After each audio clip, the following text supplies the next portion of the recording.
Women bill जो है वो पार्लियामेंट में लाया गया दोस्तों, और काफी इंटरेस्टिंग फेज है जो कि जिसके बारे में हम लोग चर्चा करेंगे। नई पार्लियामेंट का अभी रिसेंटली कल ही जो है वो इनॉग्रेशन हुआ और वहां पे कई सारी चर्चाएं करी गई। मोदी जी ने हमारे जो इनिशियल प्रधानमंत्री थे सबकी तारीफ करी, नेहरू जी की तारीफ करी, जो कि बहुत ही कम देखने को मिलती है आज के जमाने में। हालांकि बहुत ही विजनरी प्राइम मिनिस्टर है जो कि हमारे स्टार्टिंग के लोग रहे थे, है ना। यहाँ पे सारे प्रधानमंत्री के बारे में जिक्र किया गया, बस राजीव गांधी जो है वो मिस हो गए।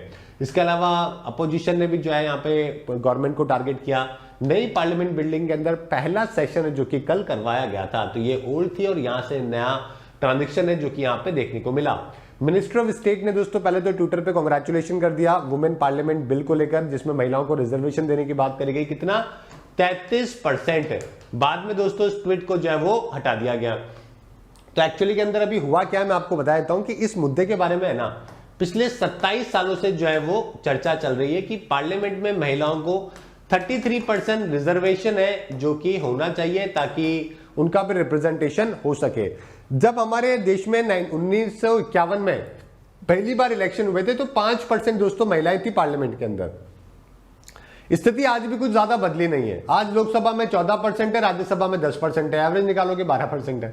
तो कहां पे 1951 में 5% रिप्रेजेंटेशन और आज हम लोग सिर्फ 12% के ऊपर, जबकि पॉपुलेशन में ऑलमोस्ट 50% है ना। जॉब्स के अंदर भी 20 to 30% के समवेयर हम लोग पहुंच गए। लेकिन महिलाओं का पार्लियामेंट में रिप्रेजेंटेशन करना बहुत ही जरूरी है, ओके, ताकि प्रॉपर चीजें देश में 50% पॉपुलेशन के लिए भी चीजें आगे बढ़ा सके।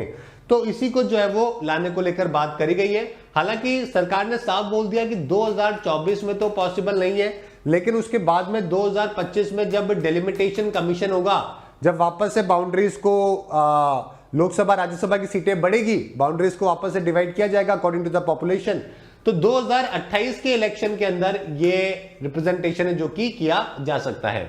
आज अगर आप पूरे इंडिया में देखोगे दोस्तों, ठीक है, तो कई सारे राज्यों में तो 3% से भी कम का रिप्रेजेंटेशन, जैसे कि जम्मू कश्मीर में 2.5% का रिप्रेजेंटेशन है ना। यहाँ पे नॉर्थ ईस्ट में भी त्रिपुरा के अंदर तो 0%, त्रिपुरा के पास में अरुणाचल, नागालैंड, मणिपुर, मिजोरम 0% मिजोरम में है ना यहाँ पर। और ये सब रेशियो बताया। जो डार्क ब्लू के अंदर है वहां पे 12% से ज्यादा है जो कि आपको मिलेगा। राजस्थान में 12% है, छत्तीसगढ़ में 14% है, झारखंड में 12% है, वेस्ट बंगाल में 13% है। बाकी जगह पे कहीं पर भी आपको कोई अच्छा रिप्रेजेंटेशन नहीं मिलेगा, है ना। इसके अलावा हरियाणा, उत्तराखंड के अंदर भी 12% के नियर बाय है। तो ये मतलब कुल मिला के लोकसभा में देखोगे तो 14.94 है, राज्यसभा में 14.05 है। कई जगह पे डाटा अलग अलग है, क्योंकि मैं जो आपको बता रहा हूं 2023 का है, ये 2022 का है, क्योंकि राज्यसभा में ऊपर नीचे होते रहते ना, 1/3 हर 2 साल में 1/3 लोग रिजाइन करते हैं। लोकसभा में भी कुछ ना कुछ किसी की डेथ हो जाती है तो बाय इलेक्शंस होते हैं। तो ये 2022 का डाटा है। अभी मैं 2023 के अंदर जो आज अखबार के अंदर आया है उसमें 14% लोकसभा, 10% राज्यसभा है जो कि दे रखा है। ओके, चलिए, तो पहली बार जो अटेम्प्ट किया गया था 81st कॉन्स्टिट्यूशन अमेंडमेंट बिल लाया गया 1996 में, जहां पे नए आर्टिकल 330A और 332A इंसर्ट करे गए लोकसभा के अंदर। उस टाइम पे दोस्तों रमाकांत जी के द्वारा इसको लाया गया, जो कि उस टाइम पे मिनिस्टर ऑफ लॉ थे, उनके द्वारा। तो उनकी उस टाइम पे 13 पार्टीज के कोलिशन गवर्नमेंट थी, तो उसमें भी 1-2 पार्टीज ने मना कर दिया कि हम इसको सपोर्ट नहीं करेंगे। तो पहली बार 1996 में इसकी शुरुआत करी गई थी कि महिलाओं को रिप्रेजेंटेशन 33% तो होना ही चाहिए। लेकिन 96 में तो नहीं हो पाया। उसके बाद 2000 में कोशिश करी गई, अटल बिहारी वाजपेयी जी ने 2 बार कोशिश करी। उसके बाद यूपीए गवर्नमेंट ने भी 2010 में कोशिश करी, कभी भी ये आगे है जो कि नहीं बढ़ पाया, है ना। अगर आप देखोगे पूरी दुनिया के अंदर क्या एवरेज है, तो पूरी दुनिया में नियर बाय 25% का दोस्तों एवरेज है जो कि महिलाओं का रिप्रेजेंटेशन आपको पूरी दुनिया में देखने को मिलेगा। हमारे यहाँ पे अगर आप देखोगे तो ठीक है, ये तो मैंने आपको बता दिया, राजस्थान का मैक्सिमम है। लोकसभा के अंदर 543 सीट के अंदर, है ना, ये देखो ऑन एन एवरेजली बहुत ही कम रिप्रेजेंटेशन। पहली बार 1951 के टाइम पे जो है वो 5% था, अभी जाके 14% के आसपास है जो कि लोकसभा के अंदर पहुंचा है। राज्यसभा में भी 10% के आसपास है। ओके, कैबिनेट में भी 10 से 12% के आसपास है जो कि आपको रिप्रेजेंटेशन देखने को मिलेगा। तो बहुत ही पुअर रिप्रेजेंटेशन है, मतलब इतना पुअर है कि दुनिया में हमारी रैंकिंग ही बहुत पीछे चली गई है। इंटर पार्लियामेंट्रियन यूनियन, जो एक इंटरनेशनल पार्लियामेंट की यूनियन है, उनके द्वारा दोस्तों अभी कुछ टाइम पहले ही कुछ डाटा भी रिलीज किया गया था। न्यूजीलैंड दोस्तों वर्ल्ड में मतलब ऐसा कंट्री बन चुका है जिसमें महिलाओं का रिप्रेजेंटेशन 50% से भी ज्यादा है। ओके, 2022 के तो 50% से भी ज्यादा। इसके अलावा 1893 में न्यूजीलैंड दुनिया का फर्स्ट नेशन बना था जिसने महिलाओं को वोट करने की पावर है जो कि दी थी। इसके अलावा Cuba, Mexico, Nicaragua, Rwanda, UAE, है ना।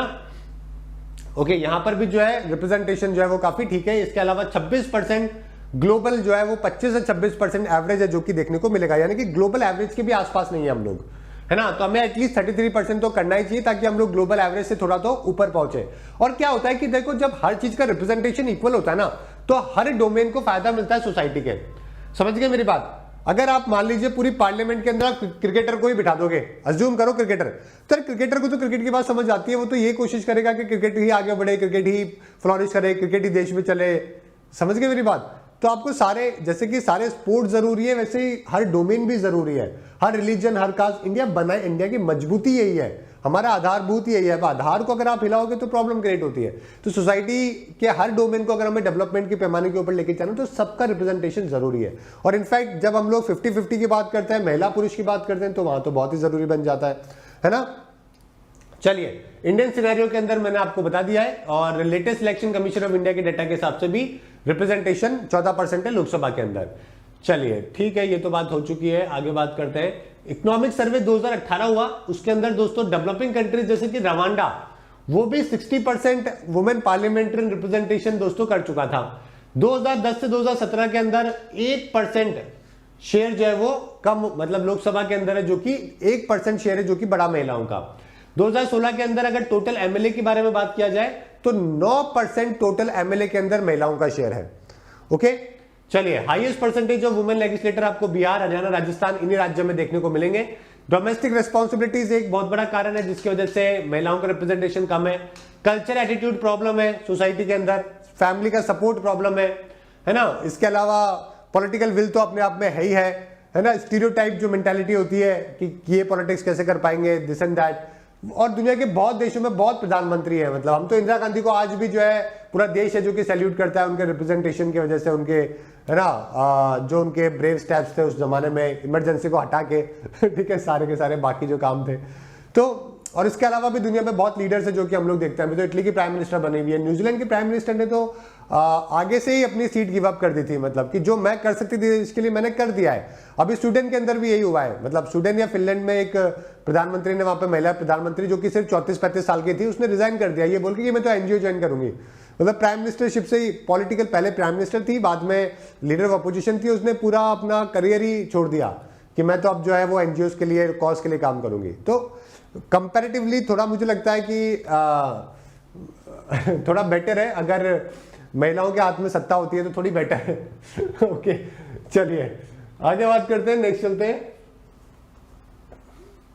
चलो, तो ये तो बात हो चुकी है ना। इनफैक्ट अगर रैंकिंग के बारे में बात करें 2014 के इलेक्शन के अकॉर्डिंगली, तो हमारा रिप्रेजेंटेशन पाकिस्तान, बांग्लादेश, नेपाल, श्रीलंका सबसे कम है अगर हम लोग रैंकिंग के अंदर देखते हैं। तो वुमेन की बात करें पंचायत राज के अंदर, तो हमने वहां पे 33% रिजर्वेशन जो कि दे रखा है, लेकिन वहां पर भी एक फ्लॉज ये है कि हमने महिलाओं को पंचायत के जो इलेक्शंस है वहां पे दे तो रखा है पावर, लेकिन वहां पर भी क्या है ना, जो सिर्फ दिखाने के लिए महिलाओं के पास में पावर है। आपने पंचायत तो देखी होगी वेब सीरीज, बस वही वाली कहानी है ना। तो आर्टिकल 243D, इसके तहत हम लोग 33% रिजर्वेशन जो है वो महिलाओं को देते हैं।